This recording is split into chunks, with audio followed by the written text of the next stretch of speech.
Hello बच्चों, तो चलिए इस प्रश्न को पढ़ते हैं। एक विभवमापी के तार की संपूर्ण लंबाई 10 मीटर है। विभवमापी के तार में स्थिर धारा प्रवाहित करने पर तार में विभव प्रवणता 0.0025 वोल्ट प्रति सेंटीमीटर प्राप्त होती है। गणना कीजिए अज्ञात विभवांतर यदि अविक्षेप बिंदु 860 सेंटीमीटर की दूरी पर आता हो। तो यदि अविक्षेप बिंदु 860 सेंटीमीटर की दूरी पर आ रहा है तो हमें क्या करना है, हमें अज्ञात विभवांतर ज्ञात करना है। ठीक है, तो प्रश्न में आगे बढ़ने से पहले इस प्रश्न से संबंधित जो मुख्य उदाहरण है उसकी हम चर्चा कर लेते हैं। तो यहाँ पे देखो विभव प्रवणता क्या होती है। विभव प्रवणता इसका अर्थ होता है जो तार है उसकी एकांक लंबाई पर, इसको हम कैसे दर्शाते हैं, तो तार की एकांक लंबाई पर कितना विभव है, यानी कि तार के सिरों पर विभवांतर, तार के सिरों पर विभवांतर बट्टा में क्या आ जाएगा हमारा, बट्टा में तार की लंबाई, तार की लंबाई।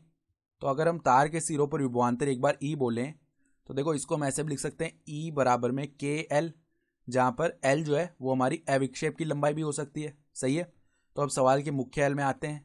तो उसने हमें क्या बताया है कि जो विभव प्रवणता है वो कितनी है, के बराबर में, इसको ऐसे लिख सकते हैं 25 गुणा में 10⁻⁴, और ये वोल्ट प्रति सेंटीमीटर है।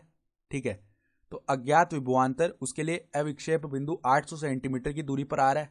ठीक है, तो अज्ञात विभवांतर जो है उसका मान देखो क्या हो जाएगा, अगर ई बोले उस विभवांतर को, तो ई बराबर में विभव प्रवणता कितनी है, 25 गुणा में 10⁻⁴ वोल्ट प्रति सेंटीमीटर, और उसके लिए जो हमारी अविक्षेप की लंबाई वो कितनी है 860 सेंटीमीटर, तो 860 सेंटीमीटर आ गया।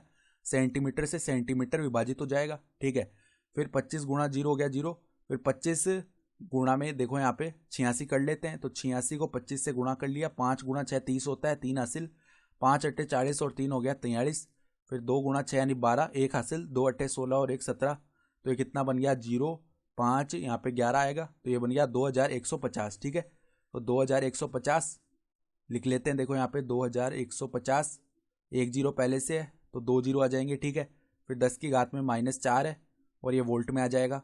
तो इसका मान अगर हम निकालें ना तो यहाँ पे 4 अंक छोड़ के हमारे पास दशमलव लगेगा, यानी कि ये कितना बन गया 2.15 वोल्ट।